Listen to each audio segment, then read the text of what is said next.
Have you ever had a really, really bad day at work? Like your boss is yelling, the coffee machine is broken, and you spill your lunch all over your shirt? Now imagine your bad day involves surviving not one but two atomic bomb blasts. This isn't a Hollywood movie script. It's the unbelievable true story of Tsutomu Yamaguchi, the man who stared into the heart of two nuclear explosions and lived to tell the tale. This is a story of incredible luck, unimaginable horror, and the resilience of the human spirit. Stick around, because you're about to hear one of the most astonishing survival stories in all of human history. Our story begins in the summer of 1945. World War II is raging, and 29-year-old Tsutomu Yamaguchi is a young naval engineer working for Mitsubishi Heavy Industries. He's been on a 3-month business trip. In Hiroshima, by August 6th, the trip is finally over. He's packed his bags, said his goodbyes, and is ready to go home to his wife, Hisako, and their infant son, Katsutoshi, in Nagasaki.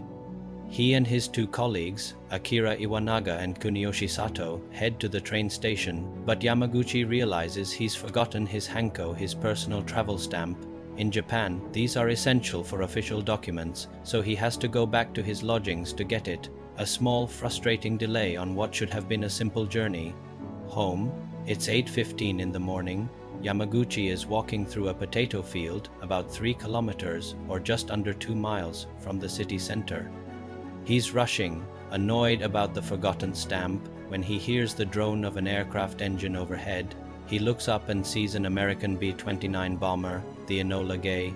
He watches as it drops a small object from its bomb bay, attached to a parachute. Suddenly, a blinding flash of light, a magnesium flare, as he later described. It erupts in the sky. It's a light more brilliant than 1,000 suns. Yamaguchi instinctively dives to the ground, covering his eyes with his hands and plugging his ears with his thumbs. In that split second, the world around him explodes. The shockwave hits him with unimaginable force, lifting him off the ground and throwing him through the air like a leaf in a storm. He lands hard back in the potato patch. The sound is deafening, a colossal boom that temporarily ruptures his eardrums when he finally dares to open. His eyes, the world has changed. The bright morning sun is gone, replaced by an eerie, dark twilight. A gigantic, terrifying mushroom cloud is boiling up into the sky, blotting out the light. Everything around him is flattened and on fire. He's been badly burned on the left side of his body. His face and arms are blistered, and his hair is gone. He's disoriented, in shock, but miraculously, he's alive. Dazed and injured, Yamaguchi stumbles through the smoldering ruins of Hiroshima. He finds his two colleagues, who also, astoundingly, survived the blast. The city they knew just minutes ago is gone. It's a hellscape of fire, destruction, and unimaginable suffering.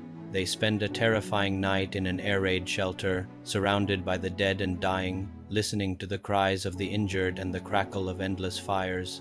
The next day, against all odds, they manage to make their way to a still-functioning train station and cram themselves onto an evacuation train, a train heading for his hometown, a train heading for Nagasaki.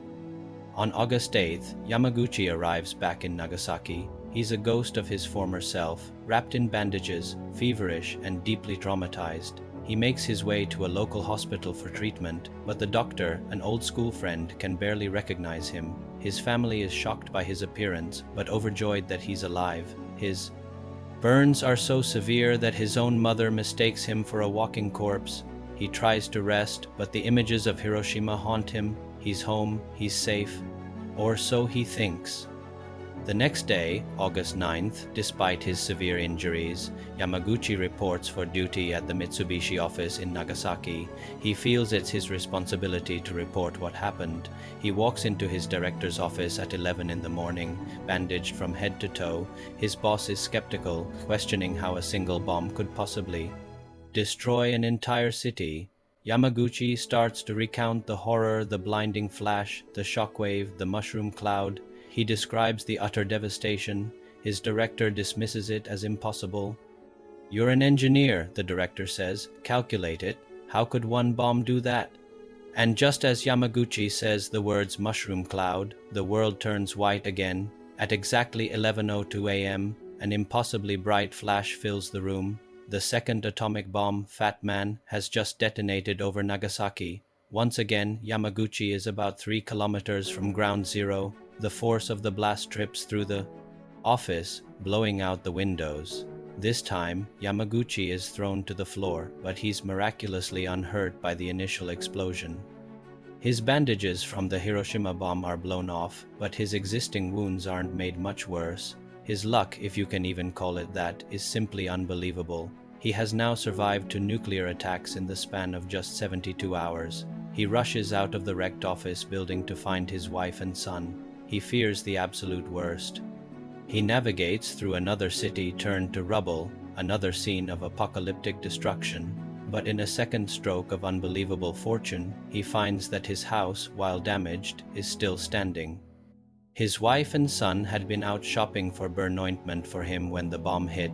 They were in a tunnel, which shielded them from the blast. They were shaken and had minor injuries, but they were alive. The ointment he needed because of the first bomb had inadvertently saved his family from the second. In the days and weeks that followed, the true horror of the radiation set in. Yamaguchi's hair fell out again. The burns on his arms turned black. He suffered from a high fever and was violently ill for weeks, hovering near death. But slowly, painstakingly, he began to recover. His wife, Hisako, also suffered from radiation poisoning from the black rain that fell after the Nagasaki blast. Sadly, their son, Katsutoshi, would later die of cancer in 2005 at the age of 59, a life likely shortened by his exposure as an infant. For decades, Yamaguchi kept his extraordinary story to himself. He was just one of the many survivors, known as Hibakusha. He was officially registered as a survivor of the Nagasaki bombing, but the Hiroshima part of his story was just a personal, traumatic memory. He worked as a translator for the US Armed Forces, then as a schoolteacher, raised his family, and tried to live a normal life. But he couldn't forget in his later years as he saw the world. Still grappling with the threat of nuclear weapons, he felt a duty to speak out. He didn't want anyone else to experience the hell he had endured twice. In 2009, the Japanese government officially recognized Tsutomu Yamaguchi as a survivor of both atomic bombings. He became the only person officially confirmed to have lived through both attacks. He used this unique status to become a powerful voice for nuclear disarmament. He wrote books, gave interviews, and even spoke at the United Nations in New York when he was 90 years old. He told the world, "The reason that I hate the atomic bomb is because of what it does to the dignity of human beings." He wasn't a hero in a cape. He was an ordinary man caught in an extraordinary, horrific circumstance who found the strength to turn his personal tragedy into a global message of peace. Tsutomu Yamaguchi passed away in 2010 at the age of 93 from stomach cancer. His life is a testament to the random cruelty of war, the insane power of our own creations, and the incredible, stubborn will of a human being to survive. It's a story we should never forget. A warning from a man who saw the end of the world not once, but twice. Thank you so much for watching. If you found this story as incredible as I did, please hit that like button and subscribe for more amazing stories from history. What are your thoughts on Yamaguchi's experience? Let me know in the comments below. See you in the next video.